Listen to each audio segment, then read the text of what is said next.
On today's episode of the Tiger Basketball Report, we'll preview the Tigers game against the Tribe of William and Mary. Get ready, fans. The Tiger Basketball Report starts now.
For an athlete, there's nothing scarier than a torn ACL.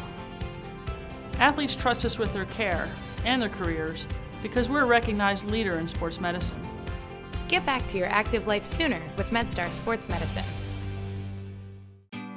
Wise Market's ice cream plant is based in Sunbury, Pennsylvania, and it's locally owned and operated. We've been making our ice cream for nearly 50 years. We create roughly 70 flavors of ice cream right now. We use local ingredients, especially our cream, which is from our milk plant. The cream is what gives our ice cream a rich and creamy texture. Now, together with our customers, we've created a product called Peanut Butter Indulgence, which will be coming out this summer. It's a peanut butter ice cream with sea salt caramel swirl, chocolate-covered pretzel. How can you go wrong with that? Personally, I love our ice cream. If you come to our house at any given time, you'll find at least 5 packages of ice cream in our freezer. Our kids grew up eating Wise quality ice cream, and now we get to treat our grandchildren to it. It's been a pleasure for me to be tasting ice cream for over 40 years for Wise Markets, and I'm loving every minute of it. Hello and welcome to the Tiger Basketball Report. I'm your host, Spiro Morekas. The Tigers will finish up their pair of games with a date with the Tribe of William and Mary on Saturday. The game will be Towson's Autism Awareness Game. Coach, before we get to the Tribe, what does this Autism Awareness Weekend mean to you? Well, since you're the founder, co-founder. It's our 5th year doing it, 4th year that we've made it a national game through autismspeaks.org, coaches powering forward for autism. I appreciate there's going to be close to 400 schools in the country that are registered and wearing the pins, and appreciate our conference participating and Tony Shaver and his team being good sports about it. It's really exciting here on campus because we'll have about 14, 15 different organizations like BJ Surhoff's Pathfinder and the Trellis School, and then our Husband Center for Adults with Autism all will be represented, and people will learn a lot about the largest growing developmental disorder in the world that affects 1 in 68 children. There is no cure for it. So that's great what we do here. And then this will be the one weekend that on Friday night, and when I'm around Saturday and Sunday, I won't watch tape because I'll be turning on the TV looking at some big-time programs and coaches wearing the pin, and that'll pump me up a little bit too. There you go, and it's such that stat is just amazing. 1 in 68. It's mind-blowing. Yeah, it really is. It's the prevalency rates are through the roof, and this is a chance for us to help use a platform, and our coaching brethren has always been great about when you ask them to do stuff, and I think it's a way to bring some awareness, to autism and to something that's important, and that's why we started. And it's got to figure out how to, just like any program, you got to figure out how to make it better now moving forward.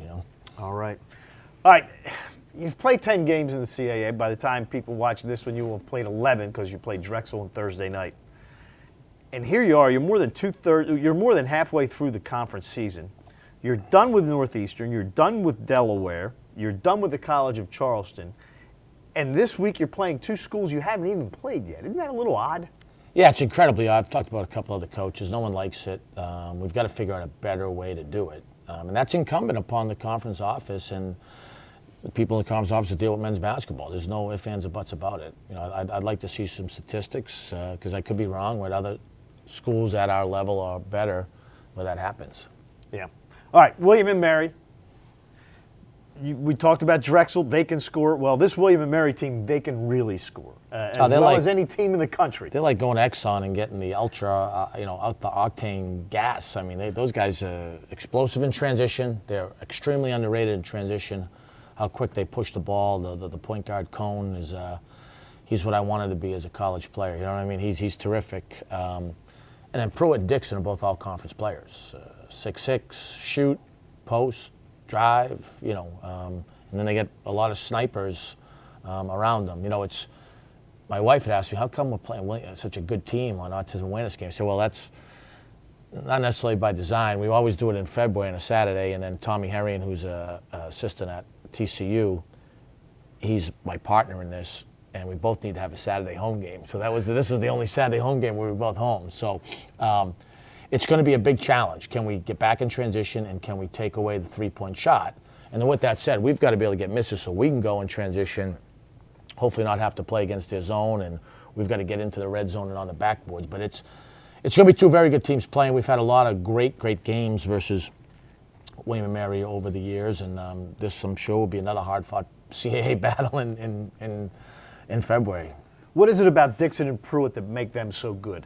Well, I think, one, they're experienced, two, they're talented, and then they've both got the size and the ability to stretch the defense. Now, we've got big wings, thankfully, because they're good-sized guys, 6'6", and Dixon's had an unbelievable year, and a couple of games well over 30 points, and Pruitt is a guy that scores at all three levels, the foul line, the three-point line, and then off the bounce, and he's very, very underrated athletically.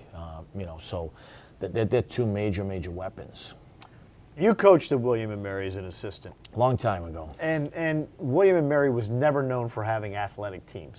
Isn't what Tony Shaver has done there kind of amazing, the way that he has transformed that program into an athletic ball club, because they never were before? Yeah, they're very, I think, interchangeable, long and athletic, and I think where Tony and his staff and administration should get a lot of credit is, I think he went in there and as maybe the conference changed or they got a good feel for the conference, they adjusted how they were going to play and then recruited to that style, and because people had patience with them, now it's paid off, and then year in, year out, they're going to be one of the top teams in our conference. So, what they're going to do, much like I hope people talk about us, how we're going to play and what we're going to do. So we know what William & Mary's going to do. That doesn't mean it's very easy to stop. They're very good at what they do, and they've got good players, and they're well coached. Everybody knew Vincent Lombardi was going to run the sweep. They couldn't stop that either. Yeah, good point. I don't know. We're not Vincent Lombardi, but we'd be happy to get close to that. The Tigers and the Tribe will tip off at 4 o'clock inside CQ Arena.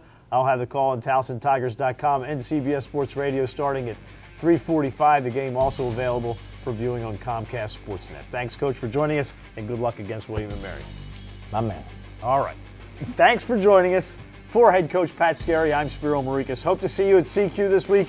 And as always, go Tigers.